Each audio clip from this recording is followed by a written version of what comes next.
Urudata presenta el primer laboratorio de inteligencia artificial de la región con procesamiento local de datos. Hola chat, estoy con un poco de dolor de cabeza hace 3 días y me siento contracturada. ¿Qué me recomendás? Mira, si ya llevas 3 días así, te recomendaría descansar, mantenerte bien hidratada y reducir el tiempo frente a pantallas o esfuerzos visuales. Si no mejora o si tenés fiebre u otros síntomas, te recomendaría consultar a un médico. Espero que te mejores pronto. Ok, gracias. Así como el uso de la inteligencia artificial ha permeado en varios ámbitos cotidianos, también ha llegado al campo de la salud. Claro que no está exento de debate, no es lo mismo que lo diga un médico a que lo diga una máquina. Sin embargo, el uso de la inteligencia artificial en el campo de la medicina va mucho más allá que hacerle preguntas a ChatGPT. Para personalizar tratamientos, para predecir enfermedades a largo plazo, para leer imágenes médicas o para estudiar poblaciones inmensas. Vos, ¿confiarías uno de tus bienes más preciados como es la salud a la IA? ¿Cómo se aplica en Uruguay? Escaparle a la inteligencia artificial ya no parece ser una opción. Podemos asustarnos, cuestionarla, dudar de sus bondades, pensar que en algún momento la burbuja se va a pinchar y aún así intentar entender cómo funciona y sacarle provecho de alguna manera. Esto es IA sin drama, un espacio en el que vamos a hablar de inteligencia artificial bajada a tierra, para entender cómo y por qué está revolucionando el mundo. Episodio 4. Inteligencia artificial aplicada al campo de la salud. Al igual que en otras disciplinas, la IA aplicada al campo de la salud no es algo nuevo. La incursión se viene estudiando desde hace décadas y los avances se pueden ver en distintas áreas de la medicina. Hay un factor que los expertos repiten. La inteligencia artificial hoy ayuda a agilizar procesos, algo que en el campo de la medicina puede ser determinante. En Uruguay, el CUDIM, el Centro Uruguayo de Imagenología Molecular, utiliza IA en 2 áreas, en estudios de detección de cáncer de próstata y en estudios neurológicos. La resonancia de próstata es un estudio que exige muchos años de entrenamiento para poder hacerlo bien, y la inteligencia artificial a personas con menor experiencia logra mostrarle, por ejemplo, dónde están las lesiones sospechosas de cáncer, que ellos, si no tienen una experiencia extensa, no las pueden ver. A los que tienen más experiencia, los ayuda porque les apoya el diagnóstico. O sea, ellos ven las lesiones, pero la inteligencia artificial les muestra que tiene razón, que ahí hay lesiones. Y también puede pasar que le muestre lesiones que él no vio. El otra área que nosotros lo usamos es en la evaluación del cerebro para determinar si el volumen cerebral es correcto para la edad del paciente que estamos viendo. ¿Dónde tiene aplicación esto? Esto tiene aplicación en enfermedades neurodegenerativas, ¿verdad? Que a veces los cambios son muy sutiles y el ojo humano no los detecta. Entonces, esta inteligencia artificial nos hace una segmentación del cerebro que a nosotros nos llevaría 2 días hacerla, lo hace en 10 minutos. Y nos muestra las áreas que están atrofiadas. En el centro utilizan distintas plataformas internacionales médicas entrenadas específicamente para cada estudio. García Fontes cuenta que el primer contacto con la plataforma que procesa los exámenes de próstata fue en 2016 y desde entonces han visto al modelo mejorar muchísimo en el diagnóstico. En el caso de la plataforma que analiza las imágenes del cerebro, está entrenada con una base de datos específicamente latinoamericana, ya que los datos genéticos pueden variar dependiendo del origen del paciente. ¿Cómo funciona el proceso? Una vez que se realizan las resonancias, las imágenes pasan a un sistema de archivo que se conecta directo con la plataforma de inteligencia artificial, que luego devuelve una respuesta. Los médicos hacen su propio informe previo a ver cuál es el análisis que arrojó la IA para después poder comparar. A su vez, en el proceso los datos se anonimizan para no poner en riesgo la identidad del paciente.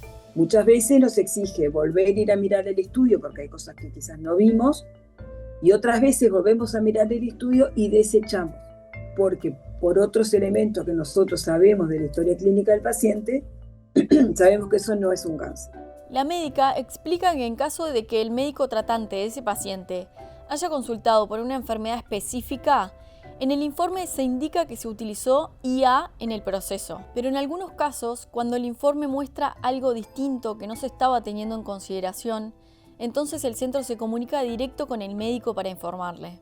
Cuando la pregunta clínica está y yo utilizo la inteligencia artificial para hacer ese diagnóstico, ahí lo pongo. sin ningún problema, porque fue lo que me preguntaron. Pero a nosotros nos pasa muchas veces que nosotros aplicamos esta herramienta porque nosotros vemos cosas que su médico tratante no sospechó.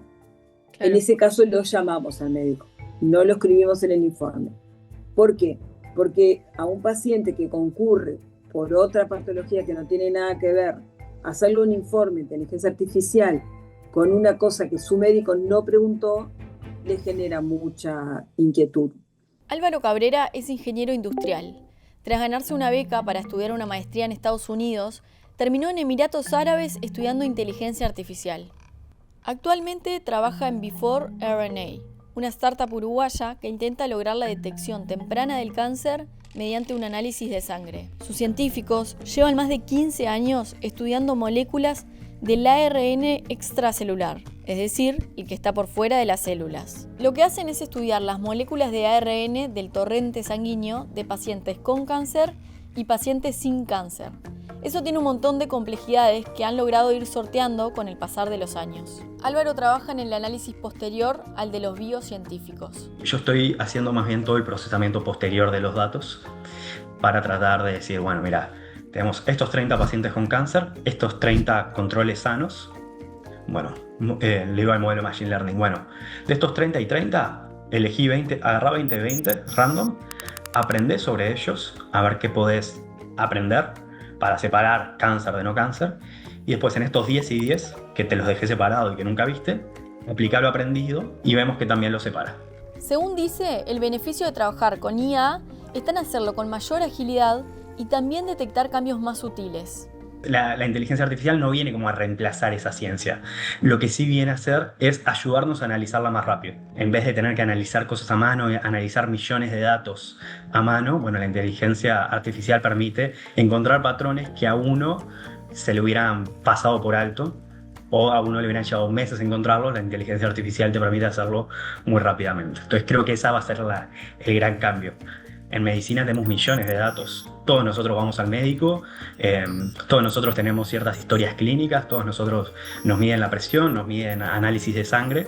Bueno, si podemos cruzar esos millones de datos que muchas veces están separados en distintas áreas, la inteligencia artificial nos va a permitir eso y hacer predicciones mucho más confiables, digamos. Durante su maestría en inteligencia artificial, trabajó en el Human Phenotype Project, un proyecto que recopila datos anuales de miles de personas alrededor del mundo para estudiarlos a 25 años. El objetivo es poder desarrollar modelos predictivos basados en inteligencia artificial para la aparición y progresión de enfermedades. Los pacientes se anotan voluntariamente y se registran datos como análisis de sangre, estilo de vida, datos nutricionales, genéticos, monitoreo continuo de glucosa y sueño, imágenes, microbioma intestinal, entre otros. La base de datos está disponible para cualquier investigador que quiera aplicar para trabajar con esos datos en investigación. Una de las preguntas que despierta es qué pasa con la seguridad de todos esos datos. Obviamente, cualquier persona que quiera acceder a los datos tiene que firmar varios documentos de protección de datos, eso por una parte, y por otra parte los datos siempre están totalmente anonimizados, o sea, toda la información es la adecuada, pero el Patient ID, el número identificador del paciente, es un número random que no hay forma de ligarlo con la persona. Lo que sí a veces hay que tener cuidado, por ejemplo, si se hace, capaz que como este análisis está, o la gente es tanto de Israel como de Japón, como de Emiratos, y hay un volumen de gente grande, a veces no hay tanto problema, pero imagínate que vayamos a hacer un estudio parecido en Uruguay con pacientes con cáncer de páncreas, por ejemplo. Capaz que no hay tantos casos de cáncer de páncreas en Uruguay, entonces, aunque el nombre de la persona o el identificador sea randomizado, bueno, capaz que una persona con cáncer de páncreas de Maldonado, de 56 años, varón y de tantos kilos, y bueno, capaz que tenés una persona. Claro. Claro, tenés uno, entonces, aunque no tengas el nombre de la persona, yo sí más o menos conozco a la gente y a los pacientes, digo, esta paciente está anonimizado, pero sé que es Pepito. Entonces, con eso también hay que tener mucho cuidado, de que los datos que hayan no sean tales que te permitan hacer ese cruce. Y cuando hablamos de seguridad, también entran en juego los modelos de lenguaje de gran tamaño. En enero de 2026, ChatGPT lanzó ChatGPT Salud, un entorno específico para tratar dudas sobre el tema que permite cargar la historia clínica y también aplicaciones de bienestar para que el modelo cuente con información previa. OpenAI dice haber desarrollado este entorno con médicos y que no está diseñado para diagnóstico o tratamiento, sino para resolver preguntas cotidianas e identificar patrones a lo largo del tiempo. Dicen utilizar la misma base de datos de privacidad que ChatGPT, pero con protecciones adicionales, como cifrado avanzado y aislamiento de datos dentro de la plataforma, para mantener las conversaciones y los datos de salud más segregados y seguros que los chats habituales. El libro Inteligencia Artificial para el Bien, del uruguayo Juan Miguel Lavista, vicepresidente corporativo de Microsoft, señala que la salud es quizás el ámbito en donde la aplicación de los modelos de IA puede tener mayor impacto de la humanidad. El libro sostiene que la inteligencia artificial puede facilitar el acceso a la información al paciente, así como mejorar la calidad, la equidad y los resultados de atención médica. Asimismo, puede ayudar a reducir los costos de la atención médica per cápita y mejorar los tiempos de atención. Así como hace 10 años era impensado preguntarle un diagnóstico médico a la computadora, la tecnología seguirá avanzando y seguramente aportando al campo de la medicina. Sin embargo, la formación y el acompañamiento médico serán difíciles de sustituir.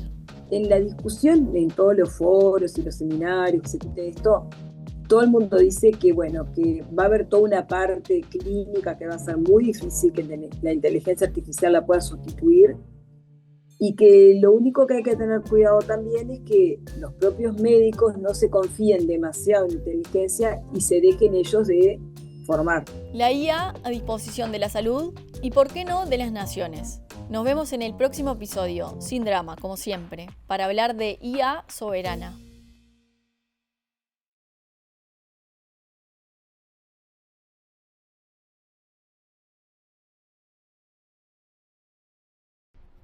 Urudata presenta el primer laboratorio de inteligencia artificial de la región con procesamiento local de datos.